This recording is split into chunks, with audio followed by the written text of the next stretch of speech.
Assalamualaikum warahmatullahi wabarakatuh. Perkenalkan, saya Rita Aryani, MPSI Psikolog dengan NIDN 1108048702. Saya adalah dosen aktif di Fakultas Psikologi Universitas Muhammadiyah Banjarmasin dan sudah mengajar sejak tahun 2016 sampai dengan sekarang. Saat ini saya sedang mengampu mata kuliah observasi yang ditempuh mahasiswa semester 5. Adapun capaian pembelajaran mata kuliah ini adalah mahasiswa mampu menginternalisasi nilai, norma, dan etika akademik. Mahasiswa mampu menunjukkan sikap bertanggung jawab atas pekerjaan di bidang keahliannya. Mahasiswa mampu menguasai konsep dasar dan teori psikologi untuk menggambarkan dan menganalisa berbagai jenis gejala psikologi pada individu, kelompok, organisasi, maupun komunitas. Kemudian mahasiswa mampu memahami konsep dasar asesmen psikologi dalam menganalisa gejala psikologis pada individu, kelompok, organisasi, maupun komunitas. Selanjutnya, mahasiswa mampu menunjukkan kinerja yang terukur, bermutu, dan mandiri. Kemudian mahasiswa mampu melakukan interview, observasi, tes psikologi yang diperbolehkan dalam prinsip psikodiagnostika dan kode etik psikologi Indonesia.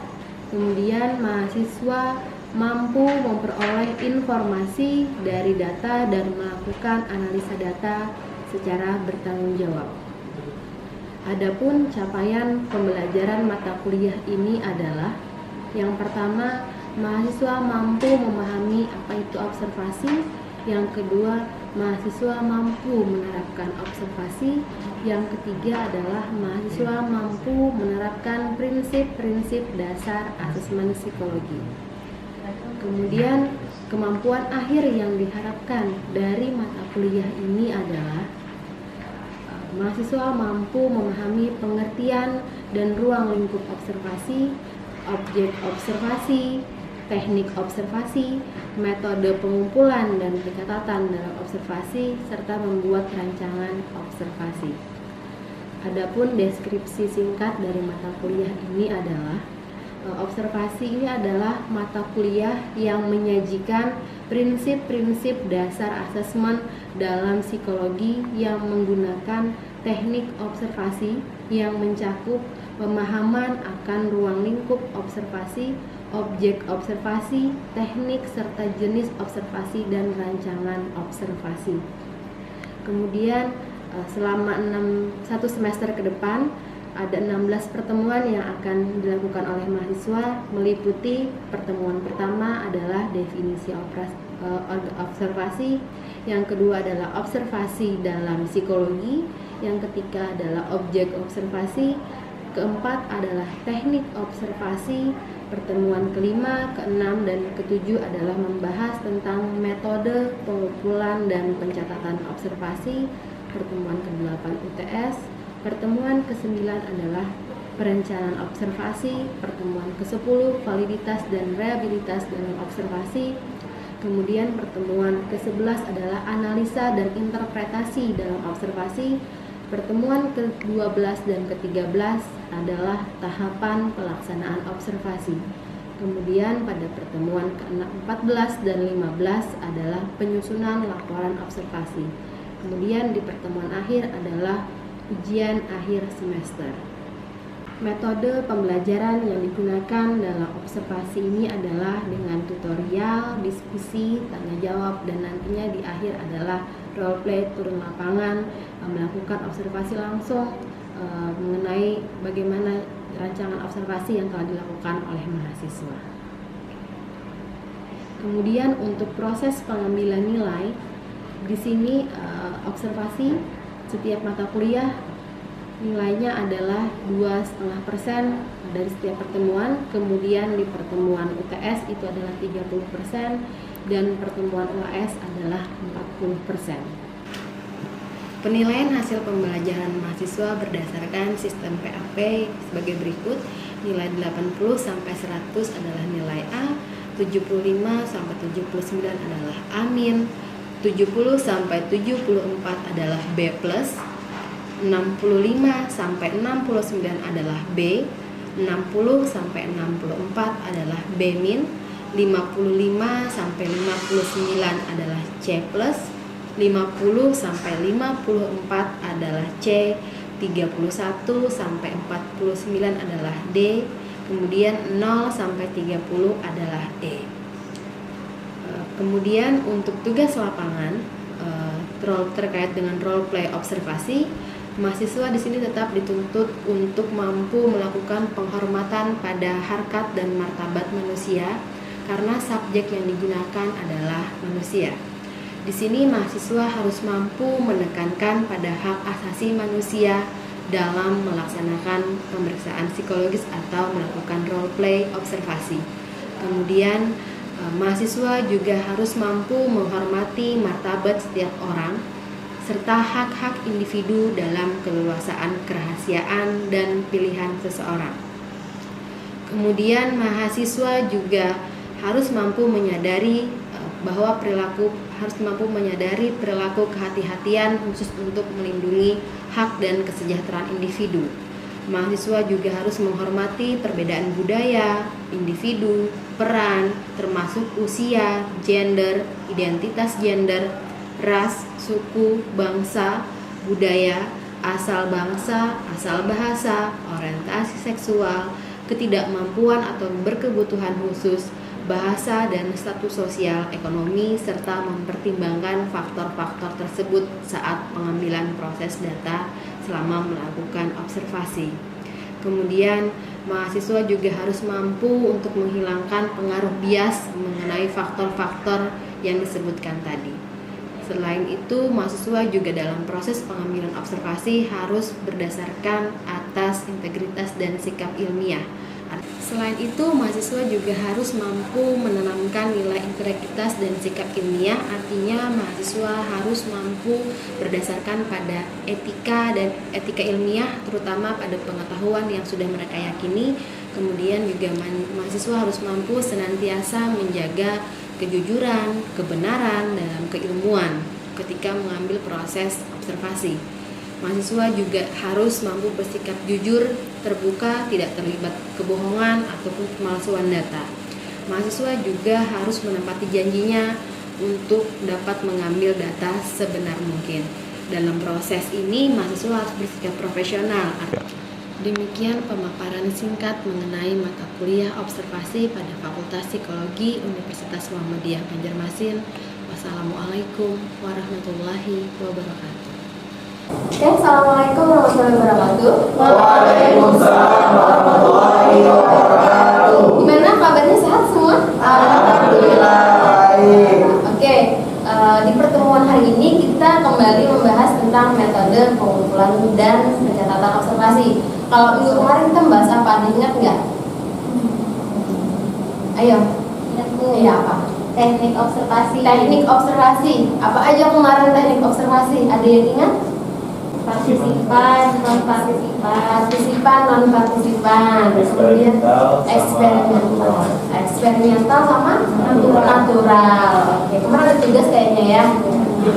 Oke, nanti kita bahas tugasnya di sesi terakhir. Untuk hari ini masih sama yang kemarin. Kalau kemarin adalah tekniknya, teknik observasi. Hari ini kita akan membahas tentang metode pengumpulan dan pencatatan data observasi.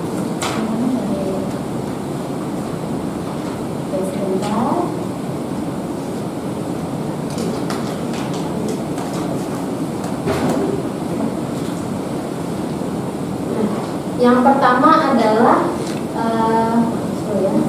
ada anecdotal record. Anecdotal record, ada yang tahu nggak? Ada yang baca nggak sebelumnya? Apa sih anecdotal record? Jadi anecdotal record ini adalah cara pencatatan observasi yang berisi gambaran secara naratif kejadian atau peristiwa yang terjadi secara beberapa detik atau beberapa menit. Nah, itu adalah anecdotal record. Catatan anekdotal berisi perilaku-perilaku yang spesifik dianggap penting, kemudian pencatatannya dilakukan setelah peristiwa terjadi. Jadi dia langsung dilakukan pencatatan setelah peristiwa itu terjadi. Nah, Jadi biasanya settingnya dia mensyaratkan setting waktu tertentu, kemudian tapi dapat dilakukan kapan aja. Nanti anekdota record. Jadi dia adalah naratif bentuknya, pencatatannya naratif, narasi. Jadi dia itu kejadian-kejadian yang terjadi langsung kita catat. Jadi kapan mulai melihat kejadian langsung kalian catat, itu adalah anekdota record. Apa aja sih karakteristiknya anekdota? Nah, ini yang karakteristiknya. Ada pencatatan dari hasil observasi langsung. Jadi nggak bisa tuh observasi yang dilakukan lihat film itu nggak langsung, nggak bisa. Tapi dia observasi langsung, kejadian yang langsung, yang real, itu yang akan kalian langsung catat. Itu adalah karakteristik dari anekdota record. Kemudian pencatatan merupakan data yang akurat dan spesifik tentang kejadian atau peristiwa tertentu. Jadi kejadian-kejadian atau peristiwa tertentu itu dicatat secara spesifik. Kemudian pencatatan anekdota menyediakan informasi tentang konteks terjadinya perilaku, mengidentifikasi setting, situasi, kemudian sehingga pendekatan ini tidak dapat dipisahkan dari kejadian atau peristiwa yang mempengaruhi atau penyebabnya. Jadi setting itu harus sudah jelas. Situasi dan settingnya itu tidak bisa dipisahkan karena berdasarkan apa kejadiannya. Jadi ini adalah salah satu dari macam-macam penggunaan anekdota record. Oke, kita masuk ke langkahnya. Langkahnya gimana sih? Tadi peristiwa-peristiwanya yang terjadi, ya kan? Tadi kan ya. Berarti harus yang faktual datanya. Fakta yang dicatat itu adalah bukan penilaian observer terhadap perilaku, tetapi itu adalah berdasarkan kejadian atau peristiwa.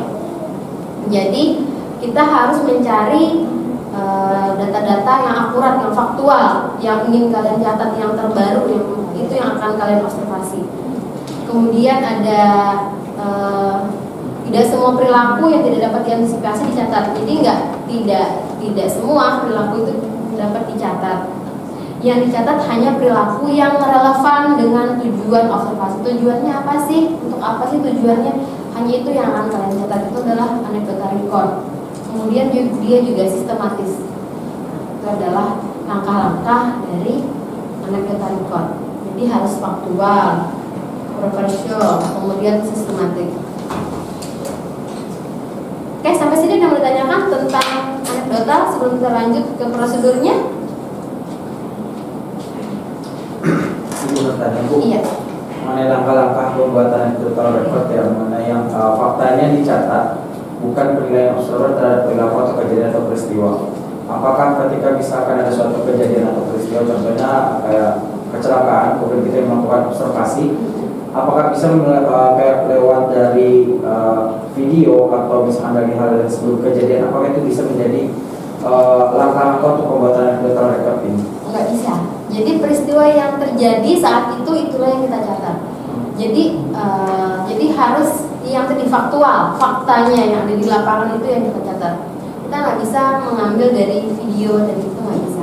Jadi anekdota record seperti yang di depan tadi dijelaskan hasil dari observasi langsung, pengamatan langsung, itu yang kita catat. Peristiwa yang terjadi itu langsung kita catat. Nah, kenapa yang ini tadi bukan penilaian observer terhadap perilaku, jadi bukan persepsi kita yang bermain di sana, tetapi adalah apa yang kita tangkap itu yang kita catat. Yang setting yang ada di lapangan terjadi saat itu, peristiwa apa itu yang akan kalian catat.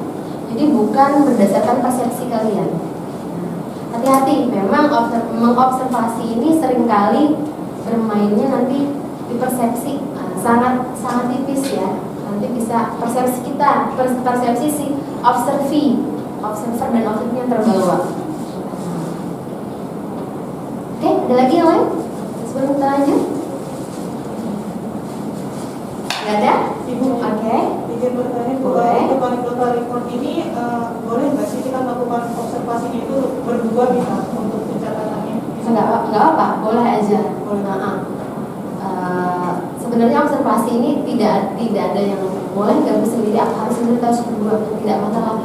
semakin banyak orang itu kan data kita akan semakin lengkap. Bisa jadi ada yang hal yang kita terlewat, teman kita mencatatnya jadi enak. Nanti biasanya di akhir kita akan menyamakan persepsi atau menyatukan tadi data-data kita. Nah, jadi boleh gitu ya. Oke, kita lanjut. Oke, prosedurnya ada 6 prosedur. Ini ada yang menuliskan secara berurutan, anekdotal, yang muncul segera mungkin setelah terjadi. Jadi langsung dituliskan secara berurutan kejadian-kejadiannya seperti apa. Misalkan tadi ada kecelakaan, jadi harus tuntut nih. Ada motor berwarna apa, kemudian terjadi kecelakaan di jembatan, jumlah korbannya begini. Jangan langsung ada motor di kecelakaan di jembatan, kemudian kecelakaan terjadi. Itu kan nggak runtut ya, harus runtut untuk mempermudah kita. Kemudian sertakan pernyataan tentang setting, waktu, dan aktivitas utama. Jadi harus jelas settingnya kapan, waktunya kapan, kemudian aktivitasnya apa. Kemudian mendeskripsikan tindakan atau verbalisasi tokoh utama dan respon. Jadi kalau ada bahasa-bahasa verbal itu boleh dituliskan. Jadi boleh respon yang ditampilkan seperti apa itu boleh kalian tuliskan. Intonasi suara, tinggi rendah, suara itu boleh, atau mimik muka itu juga bisa ditampilkan. Kemudian jika memungkinkan catat dengan tepat kata-kata yang muncul pada percakapan. Jadi boleh tadi saya bilang, misalkan nih dari hasil observasi ternyata observi kita mengeluarkan bahasa-bahasa verbal, itu boleh kalian catat untuk lebih memperkuat data. Kemudian mendeskripsikan sesuai urutan kejadian. Jadi tadi harus spesifik. Itu adalah prosedurnya dari anekdota record. Oke, next. Level dalam ada 3 level dalam anekdotal. Yang pertama adalah molar behavioral, aktivitas utama dalam perilaku. Nah, ini contohnya. Tono dan Tony bermain puzzle di meja. Ini adalah molar behavioral, artinya adalah aktivitas utama dalam perilaku. Perilaku utamanya adalah bermain puzzle, si Tono dan Tony. Kemudian ordinat molar itu adalah aktivitas yang lebih kecil. Tono dan Tony bermain di ruang makan sebanyak 3 kali, sedangkan Tony setelah selesai satu puzzle beralih ke puzzle lainnya. Itu dia aktivitasnya lebih kecil. Tapi kalau yang tadi di atas kan dia aktivitas utamanya adalah bermain puzzle. Kalau yang ini tadi dijelaskan bermainnya di ruangan, bermain 3 kali, kemudian setelah selesai ada yang bermain ke puzzle lainnya. Padahal intinya sama sebenarnya, bermain puzzle. Kemudian yang terakhir adalah molekular unit. Nah, itu menggambarkan bagaimana suatu perilaku disertai dengan keterangan kuantitatif. Tono meletakkan kartu secara hati-hati sambil bersenandung lirih, kadang berjalan ke sana kemari dan bla bla bla. Jadi ada aktivitas kualitatif, ada aktivitas itu yang dijelaskan. Tidak ini lebih mendetail, tidak yang seperti molar behavioral. Jadi 3 level. Kalian bisa memakai level yang mana aja, boleh yang molar, boleh ordinat, kemudian boleh molekular. Sebenarnya semakin detail itu akan semakin mempermudah kita nanti untuk melakukan interpretasi data. Apa sih kelebihannya? Ini kelebihan dari anekdota. Tidak membutuhkan format khusus, jadi nggak ada format khusus harus seperti apa, itu nggak ada. Jadi dia tidak membutuhkan format khusus. Kemudian dia memungkinkan pembaca untuk mengetahui fakta dan detail dari setiap kejadian. Kemudian memberikan gambaran singkat mengenai kejadian secara kontekstual. Karena tadi yang kalian jelaskan adalah fakta. Tadi berdasarkan urutannya jelas tadi kan, dari awal, tengah, akhir. Jadi yang itu bisa memberikan gambaran singkat kejadian kepada si pembaca atau orang yang nanti membaca hasil observasi kalian. Itu kelebihan dari anekdota. Kemudian dia juga memberikan sense of being dear kepada pembaca atau kepada orang lain. Kemudian dia juga memungkinkan menarik kesimpulan terpisah, lalu memudahkan bagi pembaca untuk menginterpretasi sesuai dengan tujuan observasi. lebih mudah diinterpretasi karena tujuannya jelas, jadi karena runtut. Nah, itu adalah kelebihan anekdota. Oke, kalau ada kelebihan berarti kira-kira ada kelemahannya ya. Ini kelemahannya. Sulit dalam memilih perilaku yang akan dicatat yang relevan dengan tujuan observasi. Sulit kita mencatatnya. Kemudian observer perlu intensif menulis seluruh detail kejadian, karena tadi ditulisnya segera setelah kejadian itu kita harus banyak menuliskan datanya. Kemudian membutuhkan perhatian observer.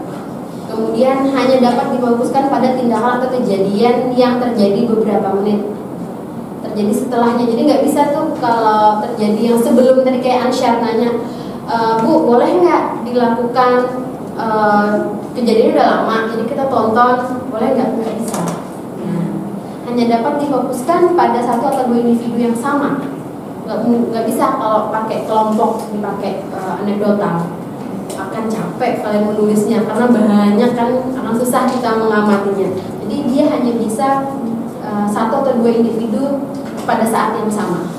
Nah itu kelemahannya. Jadi nggak bisa dilakukan untuk kelompok kalau anekdota record.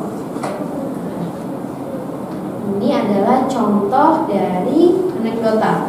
Nah, contoh yang pertama. Nama anaknya Mira, nama anaknya Vira yang mengamati Mira kejadiannya tanggal 22 bulan 3. Tingkah laku yang diobservasi adalah gerak motorik kasar. Propertinya balok dan kardus besar. Ini diobservasi di taman bermain. Observasinya, Mama Mira mengizinkan Mira berinteraksi selama 5 menit. Lalu Mama Vira memberikan balok ke arahnya agar dia dapat menyusunnya. Mama Vira memberikan sebanyak 8 kali, tapi dia tidak mencoba mengambil balok tersebut. Kemudian Mama Vira mengambil tangan Vira dan bilang, "Ayo kita susun bersama-sama." Bisa kalian lihat ya di sini. Tadi kejadiannya runtut.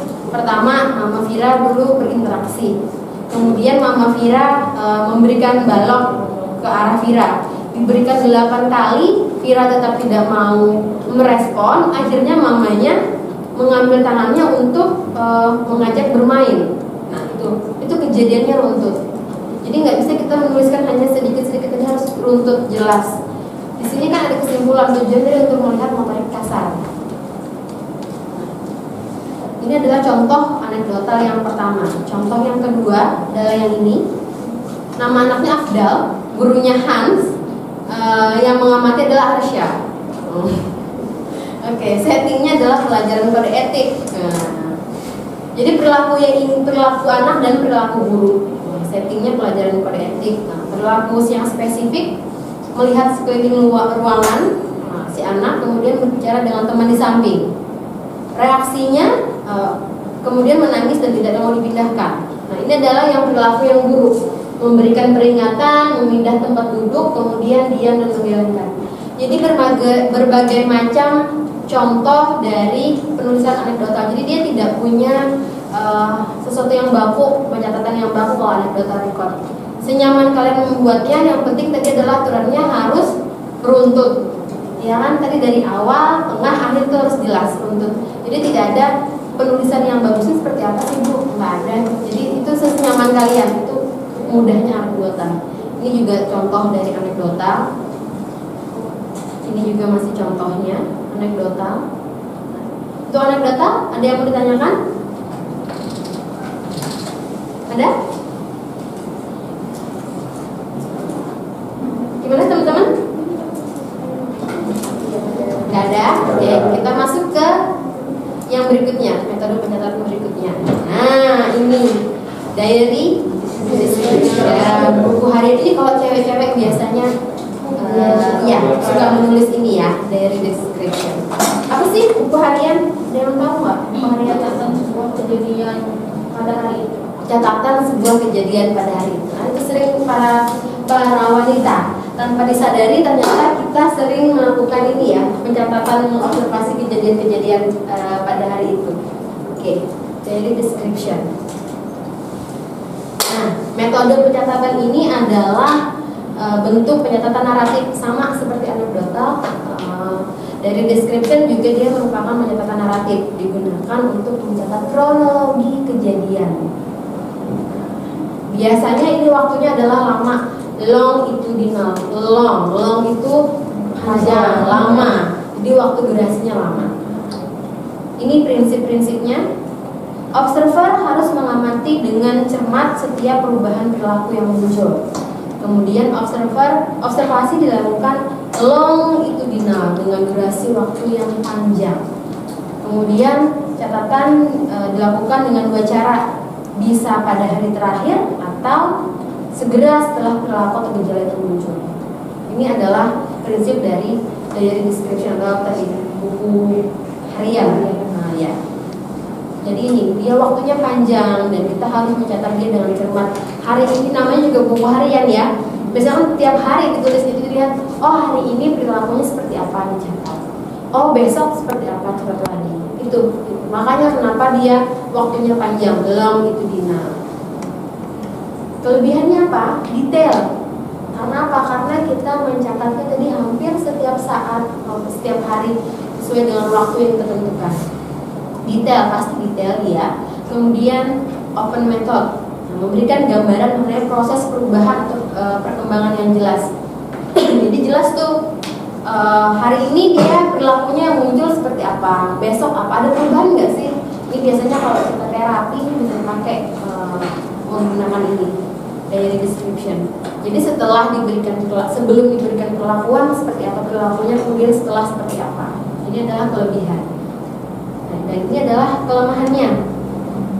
Kelemahannya lama, long itu jadi nggak bisa ini dipakai untuk observasi yang membutuhkan penyatatan yang cepat. Ini lama ya.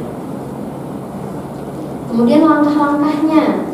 Nah, kita harus menentukan targetnya yang akan diamati. Kemudian tentukan subjeknya siapa. Kemudian siapkan jurnalnya, lalu formula penyatatannya dan pengelolaan hasilnya. Nah, oke, sampai sini ada yang mau tanyakan terkait diary description? Sudah mulai pusing ya? Apa diary description ada yang mau tanyakan? Ya, gue mau nanya yang prinsip diary description tadi yang poin 3. Nah itu Bu, catatan dilakukan bisa dengan 2 cara. Pertama pada hari terakhir pelaksanaan observasi.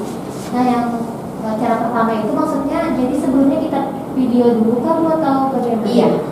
Jadi bisa kita amati dulu baru hari terakhir penyatatan baru dilakukan, atau segera setelah kejadian itu muncul. Jadi hari ini kita mengamati nih, misalkan biasanya ini kan bisa di laboratorium misalkan, settingnya setting eksperimental misalkan. Hari ini kita akan mencatat perilaku anak tantrum. Kita lihatin aja dulu tuh, baru nanti di hari, maksudnya di hari itu, tetapi di waktu terakhir itu yang baru kita mencatat. Bisa juga setelah kejadian itu anak itu tantrum langsung kita catat. Nah, jadi boleh di hari yang sama, tetapi dia di waktu yang terakhir setelah prosesnya kita menyediakan waktu dalam durasi misalkan pengamatannya 1 jam. Boleh di 1 jam terakhir itu baru kamu catat, atau pada saat 1 jam itu berlangsung perilakunya muncul langsung kamu catat, itu boleh. Jadi itu adalah yang tadi dilakukan 2 cara. Mau nanti aja dicatatnya atau sekarang saat perilaku itu muncul boleh. Gitu ya. Ada lagi yang lain? Sudah jelas ya? Oke. Kalau sudah jelas saya kasih oleh-oleh tugas. Tugasnya di kelompok. Kalian melakukan pengamatan menggunakan 2 cara tadi. Silahkan dipilih, boleh menggunakan diary description atau menggunakan anecdotal record. Oke. Jadi boleh semua, boleh mau yang gimana nih? Gak apa-apa kalau mau misalnya saya mau pakainya diary description Bu, gak apa-apa. Setting waktunya 1 minggu misalkan. Jelas tadi. Gitu. Oke? Bisa dipahami? Bisa. Ada yang mau tanyakan terkait tugas dan materi hari ini? Sudah. Cukup ya. Oke, baik, terima kasih. Kita ketemu lagi minggu depan dengan tugas hari ini. Assalamualaikum warahmatullahi wabarakatuh. Waalaikumsalam.